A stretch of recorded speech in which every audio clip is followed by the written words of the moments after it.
that would have the possibility of escalating into a confrontation between two nuclear powers, the United States of America and Russia.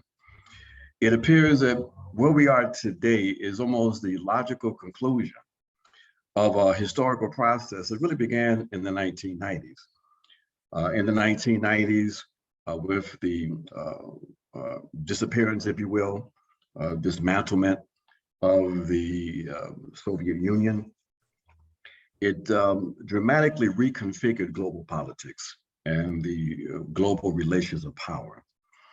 What it resulted in was, for the first time in the post-war period, we had a unipolar world. We had one dominant state, the United States, that increasingly during the 1990s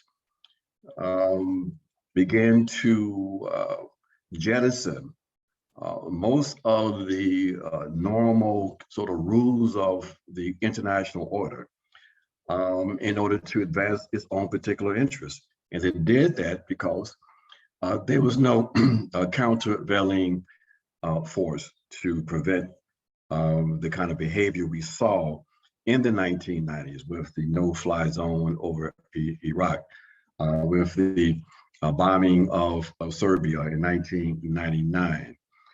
So that by the time we got to the early 2000s, and we had the very aggressive administration of George Bush, the U.S. found itself involved in two major conflicts, Afghanistan and, of course, Iraq. To execute those wars, they had to develop a justification, of course, and that justification was part of this whole ideal of a international war against a tactic, so-called terrorism. And in that process, they had to also bring the public along. So there was a war frenzy that was whipped up. There was the creation of the anti-Arab stereotypes, all geared toward putting the U.S. on a war footing. Fast forward today, and as a consequence of the inability of the global liberal order to really provide the normalized rules in terms of how states would operate, we find ourselves in a situation today where the U.S. has operated through NATO, the North Atlantic Treaty Organization, almost as a substitute for the United Nations.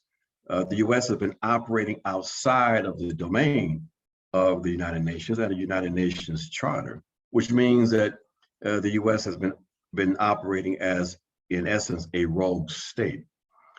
That kind of roguism, if you will, or what we refer to in the Black Alliance for Peace as global gangsterism, has resulted in what we are today with the situation with Ukraine, that I'm sure we get a chance to talk about. But with Ukraine, we find a situation that is very, very dangerous, and even more dangerous because we see that even unlike in the early 2000s, there appears not to be any critical assessment of U.S. policies, at least during the George Bush administration, even after the anti-war movement sort of moved off or out of the streets. There was still critique and criticism coming from the corporate media. Today, that situation does not exist. Therefore, the administration has the free hand to shape the narrative and to pursue its aggressive policies, not only in Ukraine, but in various parts of the world. So it is really imperative on us, the anti-war and the anti-imperialist forces, to really come to terms with what we are up against and what we need to do to prepare ourselves. And that's why these kinds of conversations, to talk about these various issues, are vitally important. But from these conversations, we also have to do the more important work, and that is to build and organize resistance. So I'm glad to be here and looking forward to our conversation.